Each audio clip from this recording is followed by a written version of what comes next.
Hi, this is Maura, the founder of Get Kids to Behave.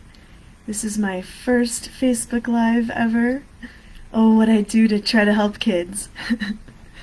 And really, this is what it's all about, is that I have come to really believe that kids are served well and set up powerfully for life when we do help correct them if they have developed a bad behavior problem, and to not just allow bad behavior to go on because then they're not set up powerfully for the teenage years. And we all know that those years can be really challenging. So I'm passionate about doing what I can to help guide parents through how to turn around their kids' bad behavior into healthy behavior where the kid can feel proud of themselves, knowing that they are exhibiting positive character traits and they're on a good path in life.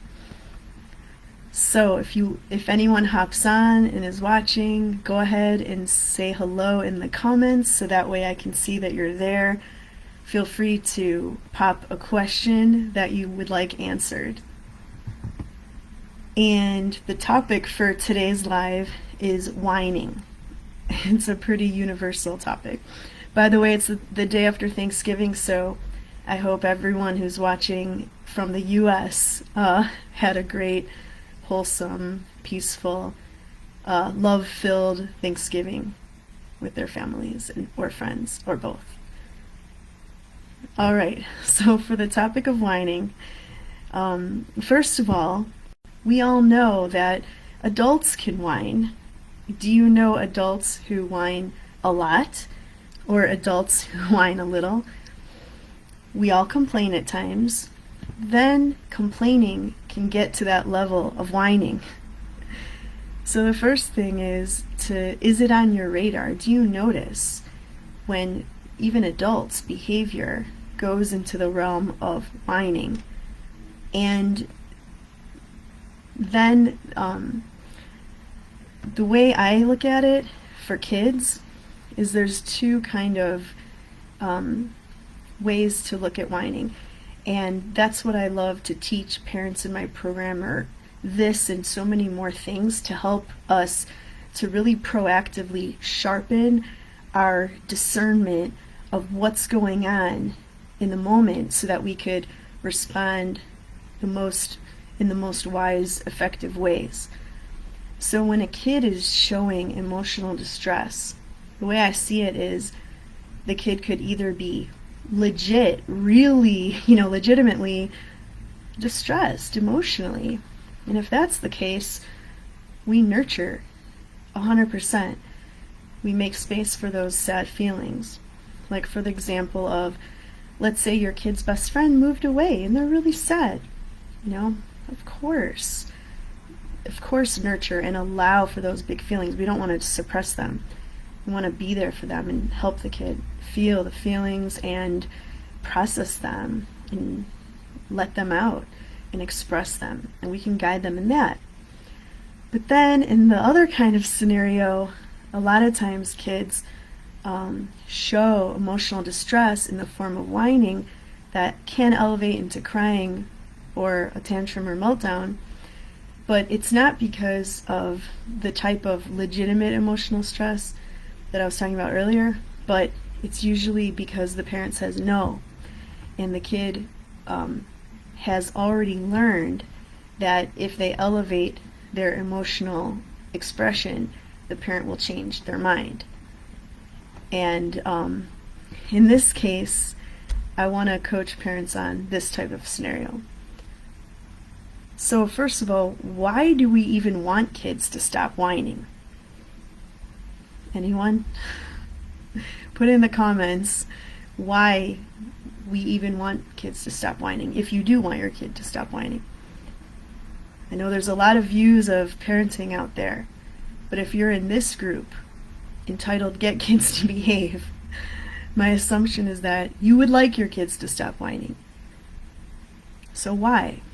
Well, it's not just that we want kids to stop whining because it's annoying to us or we're afraid it will be annoying to others. other people that they encounter.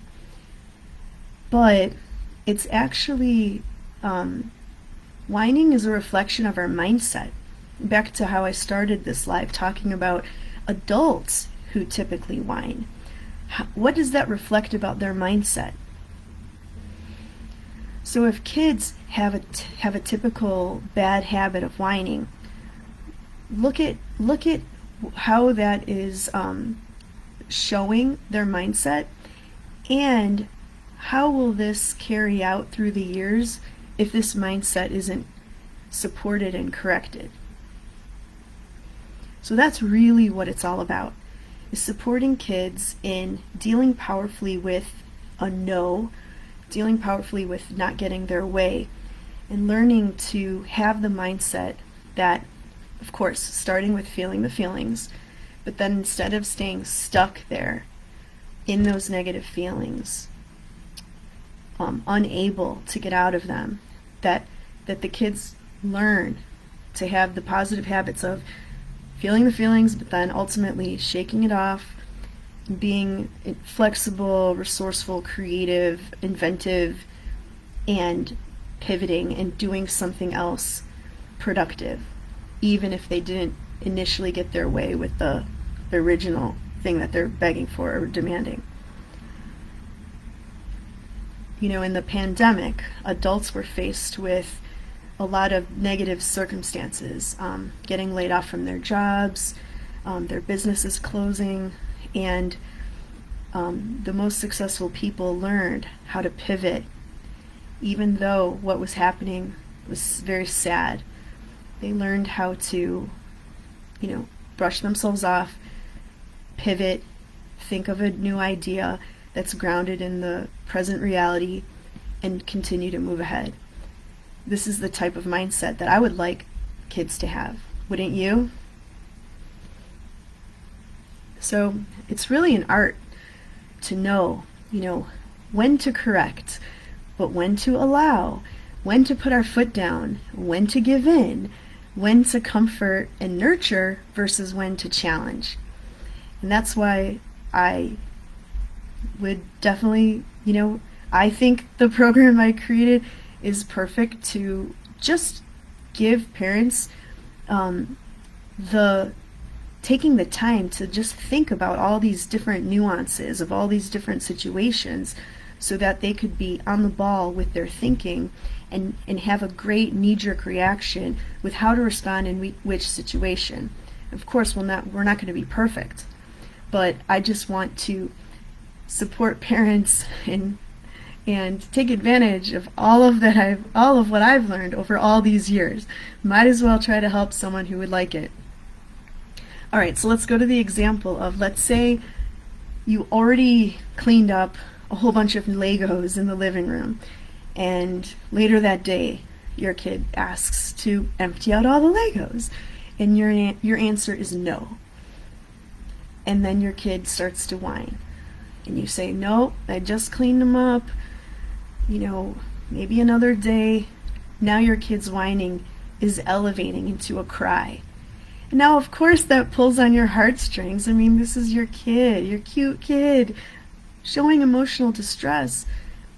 Of course, you are so tempted to just be like, okay, fine, I'll get out the Legos. It's really not a big deal.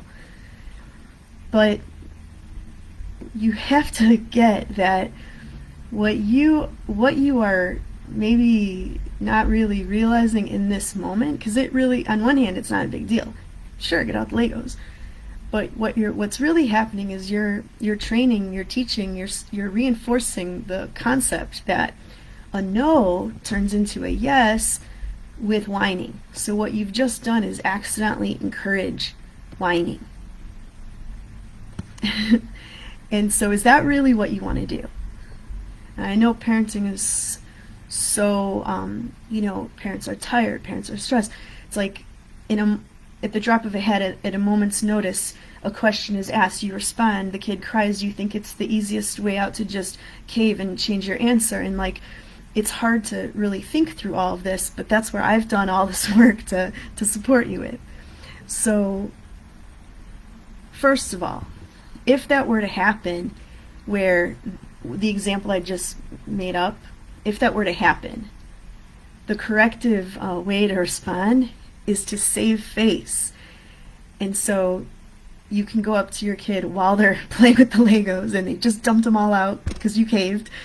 You can go up to them and be like, look, I decided to let you play with the Legos because I realized that this is one of your favorite things, and I probably shouldn't have said no because I know how much you love them, but I just want to let you know I didn't say yes because you whined. I actually would like it if you were to talk to me without whining from now on, and this is something I'd like to work on with you, okay? So I'm letting you play with the Legos now, but will you agree that we need to work on the whining habit from now on? Get some sort of acknowledgement. Okay, sure. Okay, sounds good. Or, okay, mom, okay, dad, or whatever. And that's it. Just to save face. You have to do that because otherwise the kid, unknowingly, unconsciously is putting two and two together that whining gets me what I want. Parent may say no, but if I whine, it'll get... They're not consciously, aware of this, but I believe, unconsciously, instinctively, that's what they've learned. Of course, they're so young, it's not like they're going to consciously be aware of this and be able to articulate it. You know what I mean? All right. So, only say no if you plan on following through with a no. So if your kid asks for something, you could say, let me think about it, to buy yourself some time. And so many things in my program are really applicable just in the world of adults. I mean, if someone asks you to, hey, this weekend I'm moving, can you help me move? And sometimes our instinct is to say yes, but really we should really stop and say, let me think about it. I need to, talk to my partner, or I need to, take a look at my calendar first, see if I can manage it. And so it's the same thing with our kids.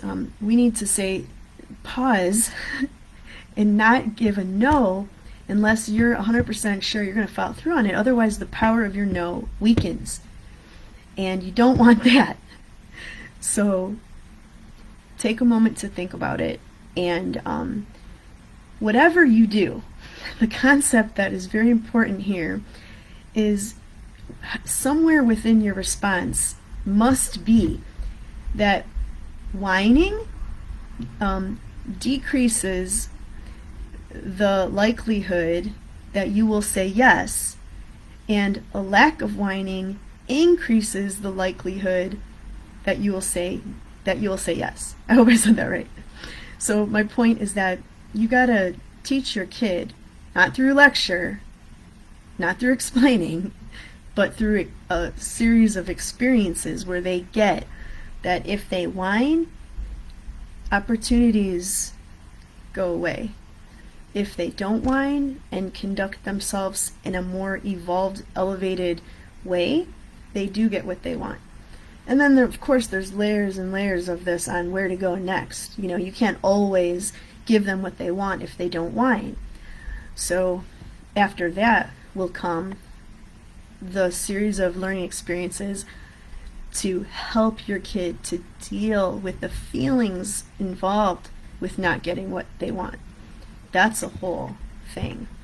Then after that, we want to teach kids how to, remember I was saying, how to be resourceful, inventive, to pivot, to shake themselves off, brush themselves off, and look around at, what else can I do?